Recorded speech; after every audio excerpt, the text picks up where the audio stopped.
언젠가 군에서 가까이 지내던 집사님 한 분이, 안수 집사님 한 분이 찾아오셨습니다. 한 1, 2년쯤이었던 것 같습니다.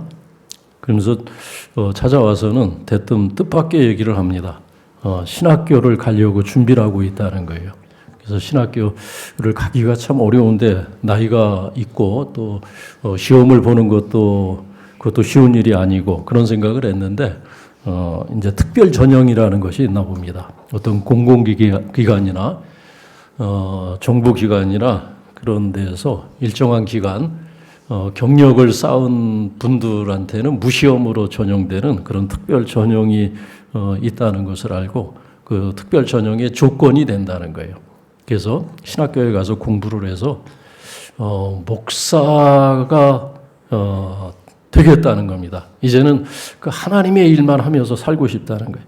근데 그분이 그런 얘기를 하는 것은 그건 놀라운 일이 아니었어요. 왜냐하면 워낙 군인교회에서 있을 때 워낙 열심히셨고 주일은 뭐 새벽부터 밤늦게까지 교회에서 사는, 아무리 어려운 훈련이 있어도 그 훈련 끝나면은 여지없이 교회에서 온종일을 보내면서 그렇게 병사들을 섬기고 찬양대를 하고 열심을 내던 그런 집사님이었기 때문에 온전히 하나님의 일을 하면서 살고 싶다. 지금까지는 내가 나를 위해서 살았는데 남은 인생 이제 얼마 남지 않았는데 좀 의미 있는 일을 하면서 하나님의 일에 좀 집중하고 싶다. 이제 그런 열망을 가졌고 또 전역하고 나서 또 가게 된 교회에서 같이 봉사를 하는 분들이 있었는데 다 그 몇몇 분들이 그런 열정과 열심을 가진 분들이었던 것 같아요. 그래서 휴가가 되면은 또 선교지도 방문을 하면서 열심히 하다 보니까 그 열심과 열기가 이게 이제 더 가열이 된 거예요. 가열이 더 뜨거워진 겁니다. 그래서 그 뜨거운 열심을 갖고 신학교를 가도 되겠느냐고 저에게 상담을 하러 오신 것이 아니라 가겠다고 이미 결정을 하고 지지를 받고 또 기도를 받기 위해서 이제 이분이 방문을 하신 겁니다. 근데 제가 그 얘기를 듣고 나서 지지를 못했어요.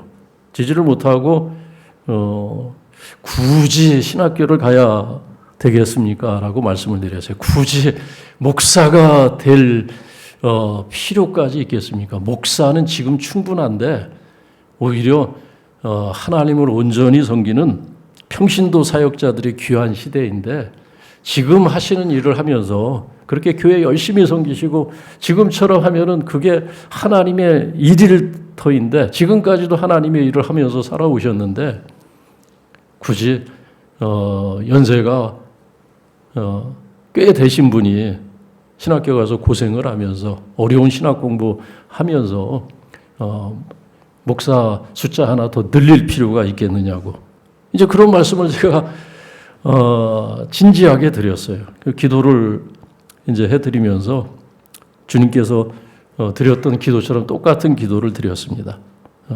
나의 원대로 하지 마옵시고 아버지의 원대로 되기를 원하나이다. 그런 기도를 드리고 보내드렸습니다. 근데 이분이 아멘을 하기는 하셨는데 기분이 썩 좋지는 않았던 것 같아요. 듣고 싶은 얘기를 못 들었기 때문에 기도로에든 아멘 했으면서도 그렇게 돌아갈 때 기분이 그렇게 좋지는 않았던 것 같습니다. 그래서 그런지 그 전에는 가끔 이렇게 전화도 하고 그랬는데 그 이후에 한 번도 전화가 없어요. 한 번도 전화가 없고 그래서 제가 궁금하기도 하고 내가 먼저 전화를 한번 해야 되겠다 하는 그런 생각을 하면서 차일피일 미루고 있습니다. 근데 제가 그렇게 얘기할 수밖에 없었던 것은 이분에게는 한 가지 큰 미스가 있었습니다.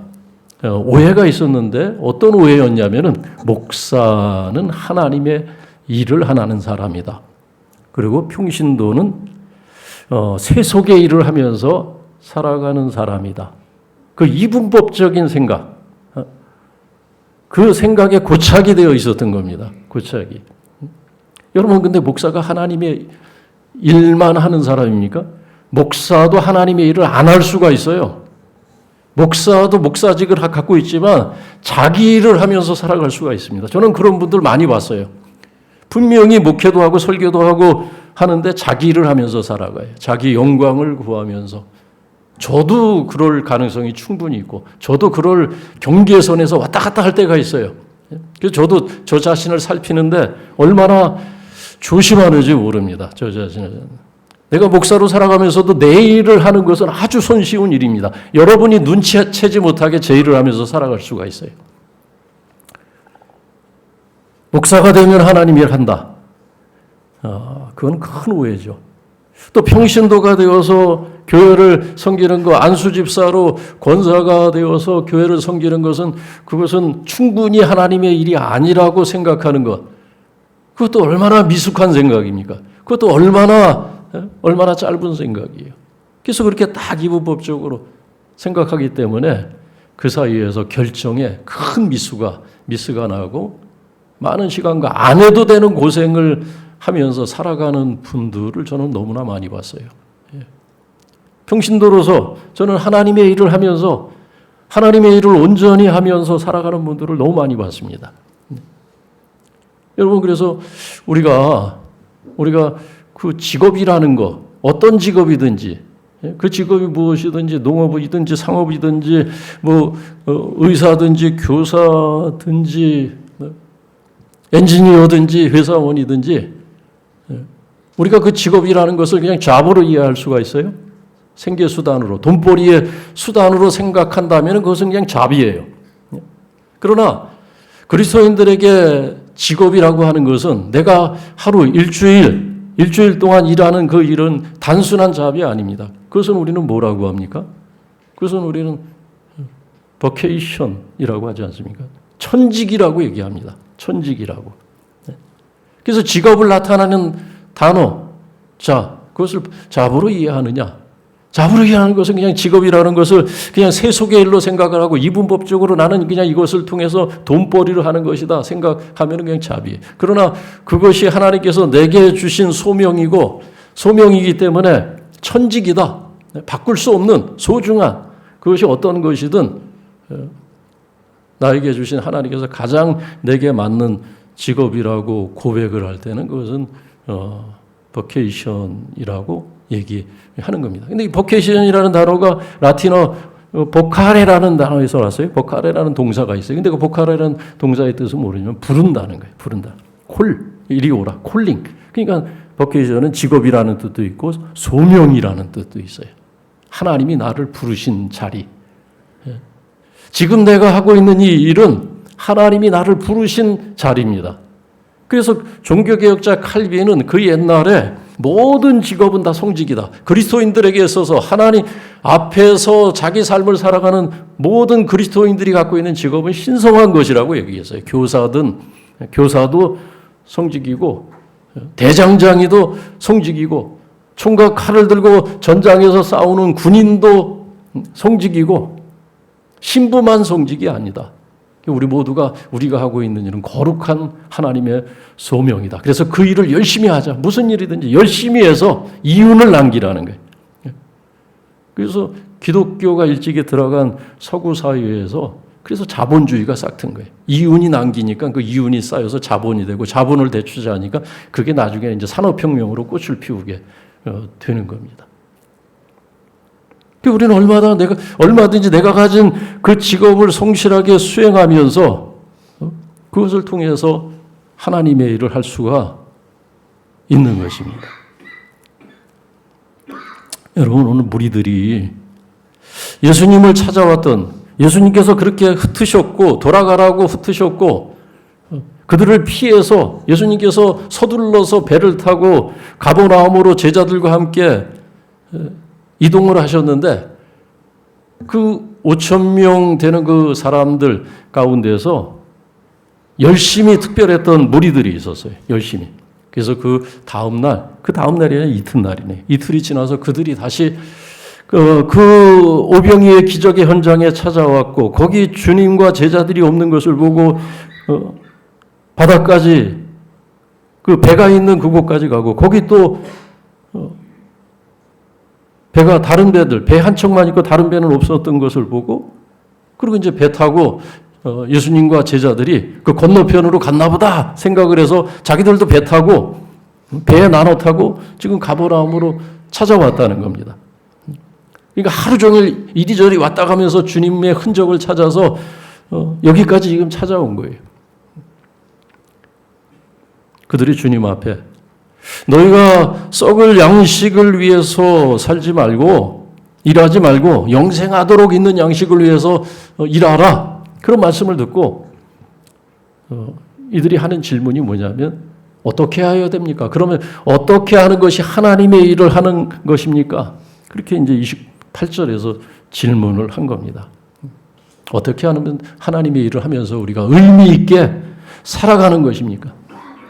지금 이들은 보통 열심이 아닌 사람들이기 때문에 주님께서 무슨 말을 하든 아마 그 따를 그런 준비가 되어 있는 사람들처럼 보입니다.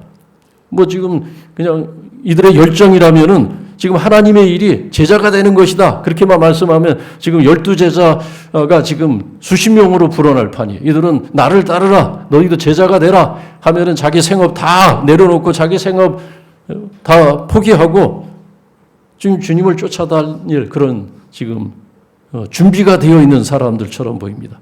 그럴 심산이에요. 지금 분위기가. 직업도 바꿀 사람들입니다. 선교사가 되면 선교사가 되겠다는 사람들이고 신학교 가라면 신학교 가겠다는 사람들이고 성전을 지으라면 제2의 성전을 너희가 지으라면 아마 이들은 그것을 지을 만큼 그런 열정이 있는 그런 사람들입니다. 무슨 일이든지 하나님의 일이라면 하겠다고 나서겠다는 거예요. 근데 주님께서 오늘 그들에게 하나님의 일을 찾는 그들에게 뜻밖의 말씀을 하시는데 그것이 뭡니까? 29절 무슨 말씀을 하세요? 먼저 믿으라는 거예요. 먼저 하나님께서 보내신 일을 믿는 것이 그것이 하나님의 일의 시작이라는 겁니다. 그를 알지 못하고 하나님께서 보내신 일을 알지 못하고 그를 믿지 아니하면서 무슨 일을 한들 그 일은 결코 성직이 될 수 없다는 거예요. 반대로 얘기하면 그를 알고 그를 믿으면 그가 하는 모든 일은 하나님의 일이 될 수 있다는 얘기죠. 그죠? 두 가지로 해석을 할 수 있어요. 예수를 믿고 예수를 영접하고 하면 그가 하는 모든 일은 그가 어떤 직업을 가지든 그것은 하나님의 일과 연결이 되어 있다는 거예요. 그러나 믿음 없이 열정만 가지고 이들이 지금 자기 어떤 바라는 기대와 바램들이 앞에서 드러나지 않았습니까? 그러니까 예수님께서 그걸 부인하신 거예요. 또 예수님은 그걸 아셨기 때문에 지금 이런 말씀을 하시는 겁니다. 먼저 믿고 구원을 받으라는 거예요. 오늘 말씀이 뭐예요? 아버지의 뜻 40절 말씀. 믿고 아들을 믿고 영생을 얻는 것. 너희가 먼저 영생을 얻으라는 거예요. 너희가 믿고 먼저 구원을 받으라는 겁니다. 지금은 하나님의 일을 하는 것이 중요한 것이 아니라는 거예요.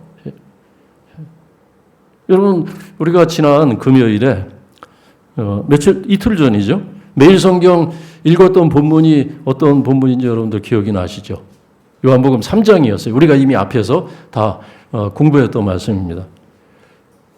3장에 보면은 니고데모라고 하는 이스라엘의 지도자, 이스라엘의 선생으로 존경받는 니고데모가 주님을 찾아왔어요. 주님을 은밀한 중에 홀로 찾아온 그 니고데모에게 예수님께서 대뜸하셨던 말씀이 거두절미하고 예수님께서 대뜸하신 말씀이 뭐냐면은 뜻밖의 말씀을 역시 그때도 하셨어요. 너 거듭나야 되겠다. 거듭나라 그 얘기하셨어요. 물과 성령으로 거듭나지 아니하면 하나님의 나라를 볼 수 없다. 하나님의 나라를 볼 수도 없고 들어갈 수도 없다. 근데 예수님께서 왜 그 말씀부터 하셨겠습니까? 그의 마음속을 지금 가득 채우고 있었던 고민거리가 바로 이 하나님의 나라에 대한 관심이었습니다. 지금 이 군중들이 새로운 세상을 꿈꾸는 것과 똑같아요. 예수님을 임금으로 세워서 새로운 세상을 좀 살아보고 싶은 그 열망과 똑같은 열망이 이 시대 이스라엘 백성들, 특히 지도자들에게는 더 강하지 않았겠습니까? 그래서 이는 이스라엘의 선생이고 지도자였기 때문에 그 열망이 더 분명했습니다. 그래서 도대체 하나님의 나라는 언제 임하는가? 이 백성이 도대체 언제 하나님의 구원을 받고 언제 이 고통에서 이 가난에서 벗어나서 좀 하나님의 백성답게 당당하게 살아갈 수가 있을까? 자유를 얻을 수가 있을까? 좀 영광을 볼 수가 있을까? 왜 하나님의 나라는 이렇게 계속 늦춰지고 있는가? 도대체 하나님의 나라는 언제 오며 어디에서부터 오며 또 그 하나님의 나라를 위해서 우리가 무엇을 해야 될까? 어떤 준비를 해야 될까? 그는 그런 고민과 관심에 잔뜩 빠져 있었던 사람입니다. 예수님께서 한눈에 보니까 그가 갖고 있는 고민이 그 문제였습니다. 예수님께서 그에게 그런 관심에 몰입하고 있는 그에게 예수님께서 너부터 변화받으라는 거예요. 너부터 거듭나라는 겁니다. 너부터 성령으로 씻김을 받으라는 거예요. 내 영혼이 먼저 새로워져야 된다는 겁니다. 내 영혼이 먼저 하나님의 성령으로 거듭나야 된다는 겁니다. 그러면 너 거듭나면 내가 거듭나서 새로워지면 하나님의 나라가 내일 오든 1년 오든 언제 오든 그것은 문제가 되지 않는다는 겁니다. 하나님의 나라가 예루살렘에 임하든 사마리아 땅에 임하든 아니면 저 멀리 다른 세계에서부터 하나님의 나라가 임했다는 소식을 듣든 또 하나님의 나라를 위해서 내가 오늘 무엇을 해야 하나님의 일을 어떤 일을 해야 될지 그것이 고민되지 않을 거다. 그래서 먼저 내가 거듭나라는 거예요. 근데 거듭난다는 것이 뭔가? 대화의 끝에 예수님께서 간단하게 얘기하세요. 그를 믿고 구원을 받는 것이다. 그를 믿고 구원을 받는 것, 그것이 하나님의 뜻이라는 거예요. 내가 먼저 거듭나서 내가 먼저 구원을 받으라는 겁니다. 영생을 받으라는 겁니다. 그것이 먼저라는 거예요. 오늘 주님도 이들에게 하신 말씀도 똑같은 말씀이에요. 믿음에 대해서 먼저 얘기합니다. 믿는 것부터가 먼저다. 믿고 구원받지 않으면 무슨 일을 한들 너희들이 하는 일이 하나님의 일이 되겠느냐는 것입니다. 펜실바니아 주립대학에서 사회학을 가르치는 샘 리처드 교수가 있는데 이분은 지한파입니다. 한국에 대해서 너무 잘 알아요. 한국의 역사, 한국의 문화, 한국의 사회가 어떤 변화를 겪어왔는지 그것을 아주 공부를 많이 한 분인데 지한파일 뿐만 아니라 친한파예요. 한국을 굉장히 좋아해요. 막 우리가 돈 준 적이 없는데 한국을 피하를 얼마나 하는지 학생들 앞에서 자기 학생들 강의실을 가득 메운 그 수백 명의 학생들 앞에서 수업 때마다 한국 얘기만 해요. 한국 얘기만. 한국을 주목하라는 거예요. 다음 세기 세계를 이끌어가는 그런 권위 있는 국가가 이제 그 힘의 축이 아시아로 옮겨가는데 그 중에 하나가 코리아라는 거예요. 그래서 여러분이 학생들에게 이분이 하신 말씀이 뭐냐면 여러분이 미래 사회에 대해서 알고 싶으면 한국을 주목하라는 거예요. 한국은 한 세대 만에 가난을 극복한 기적을 이룬 나라다. 전 세계에서 그런 나라가 지금까지 없었다는 거예요. 한 세대 만에 가난을 극복한 나라, 기적을 이룬 나라다. 그리고 이분은 벌써 20년 전에 요즘처럼 이렇게 한류가 전 세계에 스며 들어가기 전, BTS나 캐대원이나 이런 한류가 유행이 되기 훨씬 전에 자기 학생들에게 한류를 주목하라고 그때도 얘기했습니다. 한류를 주목하라고. 그리고 한국의 그런 여러 가지 시스템, 그런 그런 것들을 얘기하면서 대한민국 앞으로 정말 세계에 빛이 될 나라다. 리더가 될 나라다. 듣고 있으면 기분이 좋아요. 그래서 학생들에게 여러분이 앞으로 자녀를 낳으면 유럽으로 유학을 보내지 말고 영국으로 유학을 보내지 말고 한국으로 보내라. 그런 얘기를 했어요. 듣고 있으면 기분이 좋은데 그게 맞는 얘기인가 또 그런 의심이 생겨요. 맞는 부분도 있는데 100% 다 맞는 이야기는 아니라는 것 우리는 알고 있습니다. 우리는 왜 그렇습니까? 우리는 아직 배가 고파요. 그죠? 아직 목마르고 많은 사람들이 결핍 가운데 박탈감, 상대적 박탈감이든 실제적인 박탈감이든 많은 사람들이 끊임없는 경쟁 속에서 지치고 피곤한 삶을 살아가는 것. 그것은 우리는 알고 있어요. 우리가 얼마나 피곤하고 얼마나 많은 고민 속에 휩싸여서 살아가고 있는지 너무 좋은 면만, 너무 포장지만 본 것 같다라는 그런 생각이 들기도 합니다. 지난해 유엔에서 발표한 매년 이제 발표하는데 뭐 여러분도 잘 아시는 얘기입니다. 대한민국 삶의 만족도 유엔 발표에 의하면 2024년에는 전 세계 국가 중에서 조사 대상이 된 전 세계 국가 중에서 한국은 52위였습니다. 삶의 만족도가 우리 국민들이 느끼는 거기에는 여러 가지 지표가 있어요. 여러 가지 지표.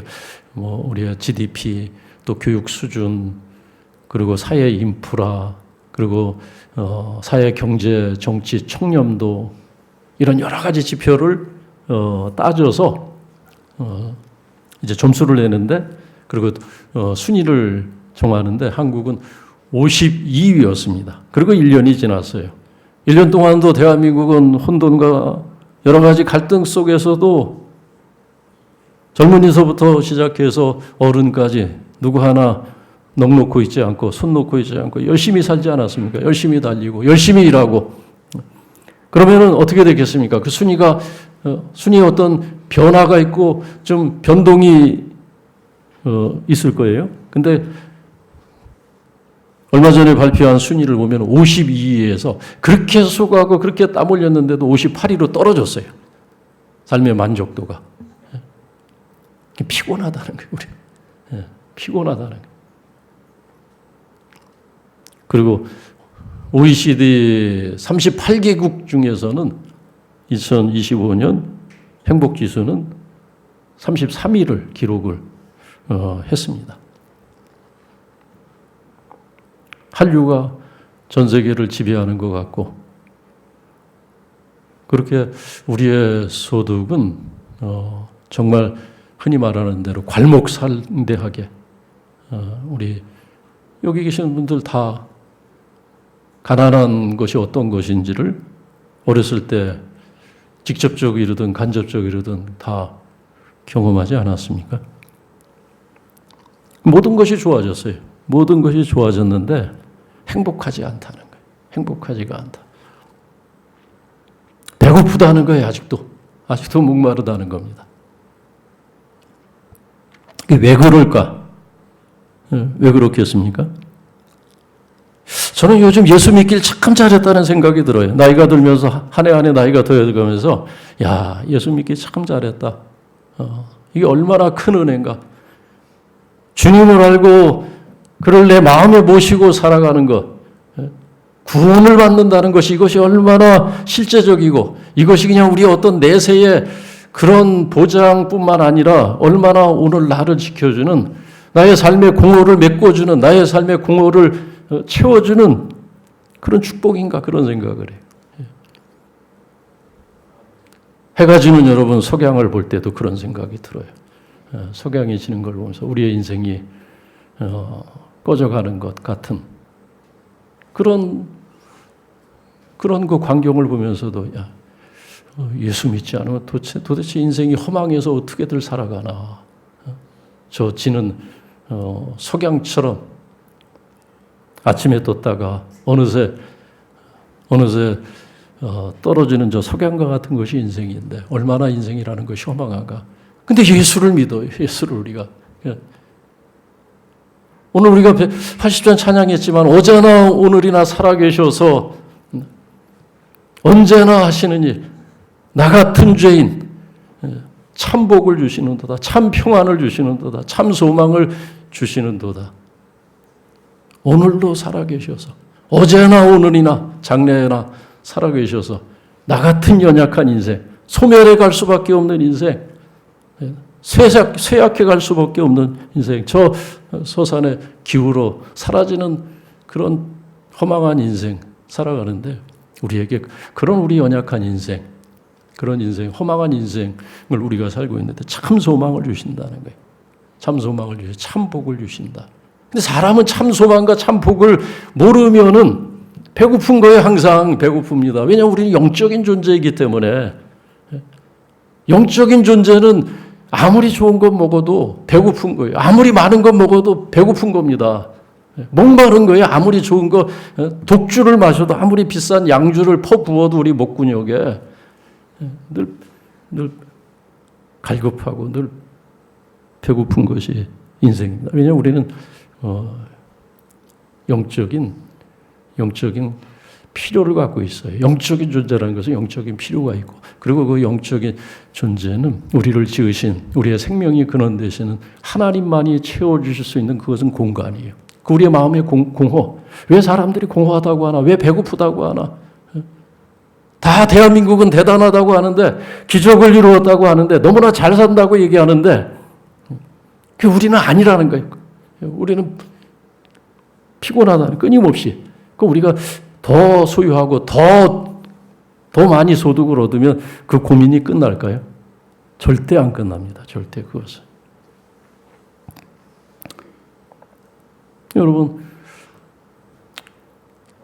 그래서 저는 예수 믿기 이게 얼마나 큰 축복인가. 떨어지는 해를 보면서도 또 가까운 분들이 하나둘 하나님께서 정한수를 다하고 자리를 비우고 떠나는 그런 내 부모가 형제들이 또 우리 성도님들이 떠나는 그 모습을 보면서 야, 예수 믿는 것이 얼마나 큰 위로고 우리에게 축복인가.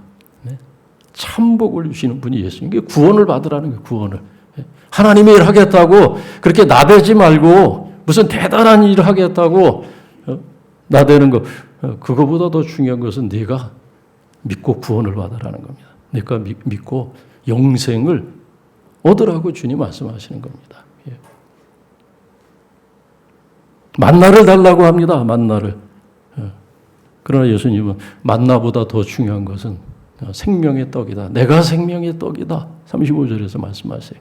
그러므로 내가 생명의 떡이므로 내게 오는 자는 줄이지 않는다. 결코 줄이지 않는다. 목마르지 않는다. 오늘만 목마르지 않은 것이 아니라 영원히 목마르지 않는다는 게 나를 믿는 자는. 그러니 우리가 예수 믿는 것이 얼마나 큰 복입니까? 저는 얼마 전에 꿈을 꾸었는데 참 신기한 꿈을 꾸었어요. 교회 안에 저만 있는 거예요. 저만. 텅 비었어요. 여기가.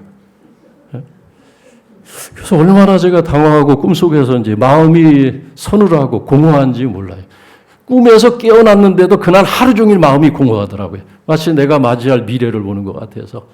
내가 맞이할 10년 후, 20년 후, 30년 후 그것을 미리 하나님께서 보여주신 것 같아요. 인생이, 너희 인생이, 살아갈 인생이 이런 것이다. 사실 우리가 맞이할 인생은 나만 남는, 아무도 내가 사랑하는 것들과 내가 가까이 했던, 함께 했던 분들이 다 떠나는 것을 경험해서 사실은 나만 남아요. 얼마나 인생이 공허합니까? 그런데 그러한 공허한 삶을 살아가는 우리에게 예수님 말씀하시는 거예요. 생명의 떡이다. 그럼 내게 오라는 거예요. 내게 오면 결코 줄이지 않는다. 공허하지 않는다. 내가 혼자 남더라도 늘 함께 계시는, 우리 80장 찬양 불렀잖아요. 늘 함께 계시는. 그 순간에도 나 홀로 남아서 이제 더 이상 함께 할 수 없는 그런 큰 공허 가운데, 허망함 가운데 빠져 있을 때, 그때도 함께 하시는 참 소망, 어제나 오늘이나 장래나 변함이 없으신 영생을 주시는 분.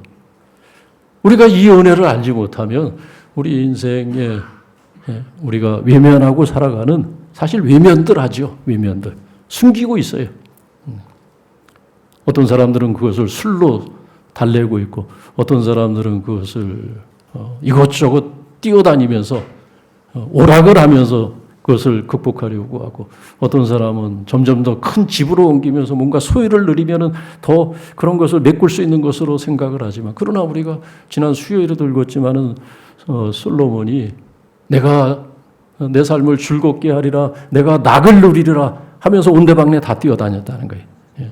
술을 즐기기도 하고, 소유를 늘리기도 하고, 아름다운 정원을 가꿔서 아름다운 나무들을 심고, 고상한 취미를 가져보기도 하고, 더 많은 소유를 얻기 위해서 사업을 크게 해서 은금을 내가 많이 가졌도다. 내가 예루살렘의 그 어떤 왕보다도 내가 은금을 더 많이 가졌다는 거예요. 근데 결과는 뭡니까? 그러나 그것은 마치 바람을 잡으려는 것과 같도다. 그런 고백뿐이 안 해요. 그런 고백. 좋았다. 내가 성공했다. 나처럼 살아봐라가 아니라 절대 나처럼 살아보지 말라는 거예요. 절대 나처럼 살지 말라는 거예요. 그는 아마 자기 아버지를 뛰어넘으려고 하는, 아버지 다윗을 뛰어넘으려고 하는, 아버지의 아들로서 사는 것에 만족하지 않고 자기 아버지보다 더 나은 삶을 살고 싶은, 더 많은 것을 소유하고 더 번듯하게 살고 싶은 그런 욕망이 있었던 것 같아요. 그러나 그것이 다 허망하다는 거예요. 솔로몬은 다윗을 뛰어넘고 싶은 열망은 있었지만 자기 아버지 다윗의 삶을 이끌어갔던 것이 무엇인지는 그의 젊은 날에는 거기에는 눈에 띄지 못했습니다. 여러분, 다윗은 어떤 사람이었습니까? 그는 늘 시선이 오늘 여기에 있는 사람이 아니라 저 앞에 있는 사람이었어요. 늘 하나님 앞에 기도할 때 나를 영원한 길로 인도하옵소서. 내게 무슨 악한 것이 있나? 내게 무슨 허망한 것이 있나? 내 마음을 살피시고 허망한 것을 쫓아가지 아니하고 나를 영원한 길로 인도하여 주옵소서. 그래서 그는 그 영원한 하나님, 그 하나님 앞에서 살아가는 그 삶을 살고자 했고 하나님께 소망을 두고 살고자 했기 때문에 그는 시편 23편 그런 고백이 가능한 겁니다. 나는 부족함이 없다. 내게는 부족함이 없다. 그가 뭐 왕이었기 때문에 많은 것을 소유했기 때문이 아니고 무슨 날마다 비싼 독주로 자기 마음을 달랬기 때문에 내가 부족함이 없다고 고백한 것이 아니죠. 솔로몬은 그것이 아버지의 행복인 줄 알았어요. 그래서 아버지보다 더 행복하기 위해서, 아버지보다 더 빛나는 삶을 살기 위해서 더 많은 것을 가지려고 했고 더 많은 사업을, 무역을 하려고 했고 심지어는 더 많은 처첩들을 두려고 했었습니다. 근데 그게 다 아니라는 거예요. 여러분, 솔로몬이 나중에 깨달은 것은 뭐냐면 그 아버지, 내 아버지는 내가 극복해야 될 사람이 아니라 내가 본받아야 될 사람이라는 것을 그는 깨닫고 나중에 이제 맨 마지막 장에서 그 얘기를 합니다. 그 얘기를. 여러분, 다윗은 영원한 것을 붙들고 살아갔던 사람이에요. 그래서 그의 마음은 체험받을 수 있었던 겁니다. 여호와가 나의 목자시니 내게 부족함이 없다. 그런 고백을 할 수 있었던 겁니다. 오늘 예수님께서 그러기 때문에 하나님의 일이 무엇입니까? 라고 묻는 사람들에게 오늘 아들을 보고 먼저 구원을 받으라고, 영생을 얻으라고 오늘 주님께서 말씀하셨고, 그리고 앞서서도 니고데모에게, 하나님의 나라를 구하는 니고데모에게도 내가 먼저 거듭나서 구원을 받으라고 주님께서 말씀을 하셨습니다. 살아계신 아버지 하나님,